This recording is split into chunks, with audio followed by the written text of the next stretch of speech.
Նիկոլին սրիկա տապալելու միակ ձևը։ Եթե դրա անհրաժեշտությունը կա, ասեմ, ավելորդ անգամ։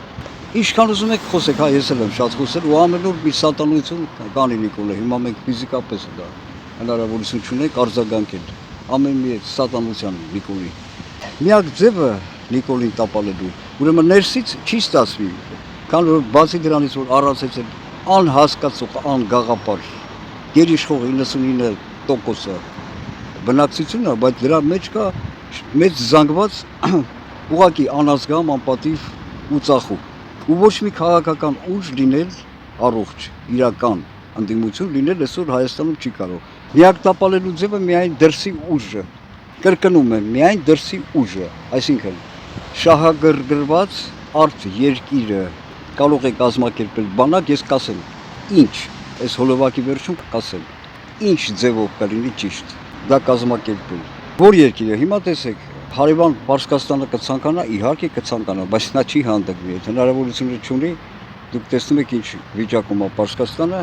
Ղախպասրիկա Նիկոլն միանգամից Հայաստանը կսարքի ԱՄՆ-ի համար պոլիգոն կթշնամասի պարսիկների հետ։ Այսինքն ԱՄՆ-ն Հայաստանը արդեն ուղիղ կօգտագործի որպես ռազմական պոլիգոն Պարսկաստանի դեմ, դրա համար Պարսկաստանը չի հանդգնի։ Ուրեմն Ադրբեջան,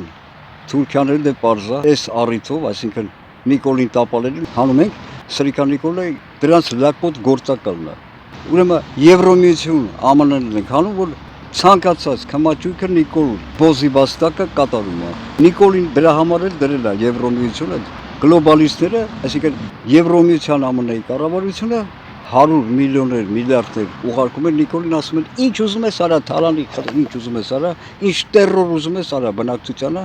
մենք քեզ սատարում ենք։ Այդ պատճառով էլ կրկնում եմ եւս մեկ անգամ, ով քաղաքականության մեջ է Հայաստանի Հանրապետություն եւ չի ասում, որ Եվրոմիությունը ու ԱՄՆ-ն հայերի, հայաստանցիների եւ Հայաստանի Հանրապետության թշնամիներն են, ուրեմն բոզի տղա է։ Այսպիսով մնում է միայն Ռուսաստան։ Ռուսաստանն էլ այսօր դա Պուտինն է, որը իր հերթին սրիկա է։ Մի փոքր հնարավորություն սակայն մնում է։ Ես ասեմ, ինչպես դա ձևակերպել։ Սա ես ասում եմ Մոսկվայում գտնվող շահագրգռված հայերի համար, ընդհանրապես Ռուսաստանում գտնվող։ Մի բան, եթե ռուսաստանյան զորքը ներխուժում է Հայաստան Նիկոլին տապալելու համար, դա կասեն ագրեսիա է,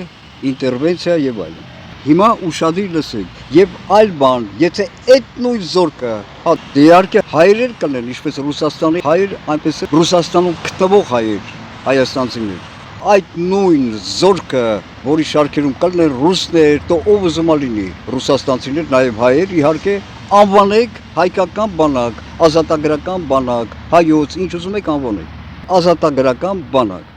Պուտինը կարող է համաձայնության գալ Իվանիշվիլու հետ եւ Վրաստանը օգտագործել որպես այդ բանակի համար պոլիգոն եւ շատ կարճ ժամանակ կպահանջվի,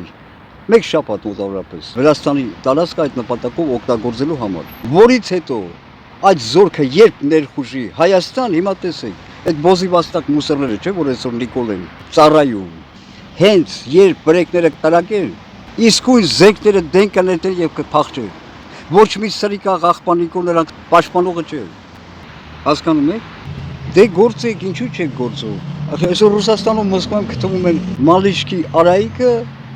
եւ այն փախած իբր պաշտպանության իբր նախարարը։ Էլ չասած, այդքան տարբեր սորտի երանգի հայեր կան։ Դե գործեք, ինչու չեք գործում։ Դե դուք եք ձեր կաշվեկի մասին մտածում։ Էլ չասած Մարգարիտա Սիմոնյան եւ այլն։ Դե գործեք, համոզեք Պուտինին, չեք կարողանում, թե չեք ցանկանում։ Համոզեք։ Այդքան բարդ չի։ Ինչքան ես Պուտինին հասկացել եմ, այդքան բարդ չի։ Մալինկա Победоносная война։ Բայց անունը լինելու է հայկական բանակ։ Հայկական ազատագրական բանակ։ Եվ մեկ շաբաթ ընդամենը 5-ից 7 օր կպահանջվի Սրիկա Նիկոլից Հայաստանը ազատելու։ Տվեք ինձ մի դիվիզիա, տվեք ինձ Նիկոլից սատկացնել։